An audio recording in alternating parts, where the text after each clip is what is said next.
Saudi अरब में लोग बार बार कहते हैं चोरी नहीं होती, चोरी नहीं होती।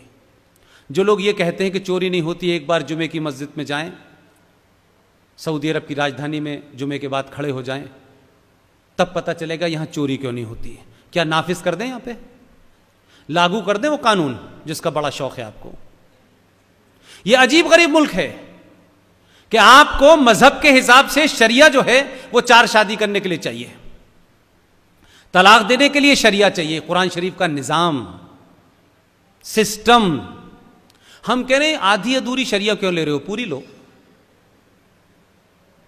तो आधी शरिया चाहिए सिविल मैटर में, और क्रिमिनल में भारत की आईपीसी चाहिए।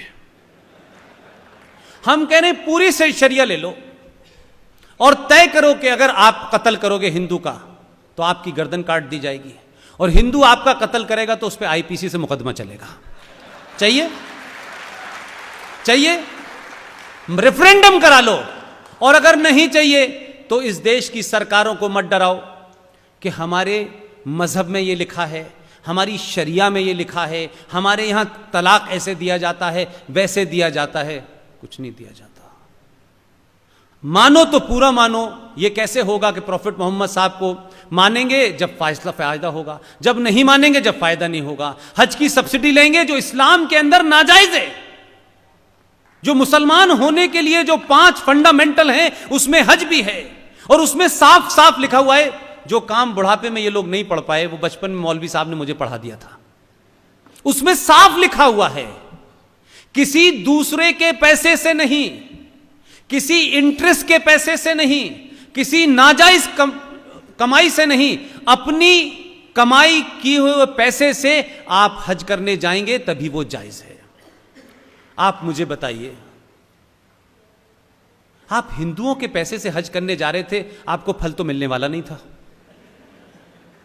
काफिरों के पैसे से आप हज कर रहे थे, चाहते थे कि अल्लाह आपकी मुराद पूरी कर दे, तो मुराद तो पूरी नहीं हो रही, इसीलिए पूरी दुनिया में जलीलो ख्वार हो रहे हो तुम, क्योंकि तुम इस्लाम को मान ही नहीं रहे हो। प्रॉफिट मोहम्मद की बात छोड़िए, हजरत इब्राहिम को ख्वाब में आया कि अल्लाह ने उनसे कहा कि सबसे नजदीकी चीज मुझे तुम्हारी चाहिए। हजरत इब्राहिम ने कहा अपनी बेगम साहिबा से कि मुझे ख्वाब में अल्लाह बार बार ये कहते हैं कि सबसे नजदीकी चीज मुझे चाहिए। तो उनकी बेगम साहिबा ने कहा कि हम तो बहुत गरीब लोग हैं, हमारे पास तो बेटा है, बेटा इस्माइल है, यही हमारे सबसे नजदीक है, ये दे दीजिए। हजरत इब्राहिम अपने बेटे को लेकर अल्लाह की राह में देने चले गए। बेटे ने रास्ते में पूछा कि कहां ले जा रहे हैं अब्बा, तो उन्होंने कहा कि ऐसे ऐसे अल्लाह ने कहा है कि सबसे नजदीकी चीज मांगी है, मेरे पास तुम्हारे अलावा सबसे नजदीकी कोई चीज ही नहीं है। तो बेटे ने यह कहा कि जब आप मुझे अल्लाह के लिए कुर्बान करें तो मेरे हाथ पैर बांध दीजिए ताकि मैं किसी तरीके की आपसे जद्दोजहद न करूं। हजरत इब्राहिम उनको लेकर चले गए और एक झाड़ियों के पास पहुंचे। वहां जाकर के उन्होंने हजरत इस्माइल को रख दिया, और जब फरसा उठा के काटने लगे तो उसी बीच में एक चमत्कार हुआ कि उनका बेटा गायब हो गया, और वहां एक भेड़ सामने आ गया। तो वो जो करिश्मा था वो सिर्फ इतना ही था कि अल्लाह हजरत इब्राहिम का ये इम्तिहान लेना चाहते थे कि तुम या वाकई में मुझ पे पूरा ईमान रखते हो कि नहीं रखते हो। ऐसा नहीं होगा कि आधा शरिया चाहिए आधा नहीं चाहिए, पूरा ईमान रखा। हजरत इब्राहिम का इतना जबरदस्त अल्लाह के ऊपर ईमान था कि उन्होंने अपनी सबसे नजदीकी चीज को जब कुर्बान किया तो अल्लाह ने अपने करिश्मे से उनके बेटे को हटा करके वहां भेड़ पैदा कर दी, और उसी के बाद से ईद मनने लगी। लेकिन मुनाफकत और मक्कारी देखिए, अल्लाह ने कहा सबसे प्यारी चीज, और कहते हैं कि अल्लाह पे हमारा मुकम्मल यकीन है। नमाज पढ़ने से अल्लाह से यकीन नहीं होता। सड़क पे नमाज पढ़ोगे, ये बताओगे, डेमोन्स्ट्रेट करके ताकत दिखाओगे कि हम इस मुल्क के अंदर सड़क रोक सकते हैं, उससे तुमको अल्लाह मेहरबान होने वाला नहीं है। और झूठ और मक्कारी क्या है कि ईद से एक दिन पहले बाजार से 5,000 रुपए का बकरा लाए, काटा और खुद ही खा गए, और कहा कि हमने अल्लाह की ख्वाहिश पूरी की है। अल्लाह ने तो बेटा मांगा था, पूरा यकीन है तो दो।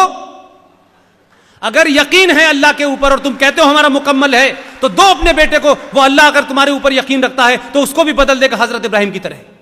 लेकिन नहीं, ये बेवकूफ बनाने की दुकान चला रखी है, पूरी दुनिया में चल रही है। लिहाजा जो अच्छा है वो हम मानेंगे, जो हमें लग रहा है। इसलिए भारत, पाकिस्तान, बांग्लादेश से लेकर के पूरी दुनिया में जिस इस्लाम को आप देख रहे हैं वो इस्लाम नहीं है। इस्लाम के नाम पर पावर कैप्चर करने के लिए एक आइडियोलॉजी की तरह इस्लाम इस्तेमाल हो रहा है। डराओ धमकाओ, डर गए तो ठीक है, नहीं डर गए तो लड़ो। तो ये जो इस्लामिक आतंकवाद का नाम लेने से भारत के लोग डरते हैं, उन्हें लगता है कि हम ये कहेंगे तो कोई नाराज हो जाएगा। अगर आप कहेंगे फला आदमी चोर है तो तभी बुरा लगेगा जब वो चोर होगा।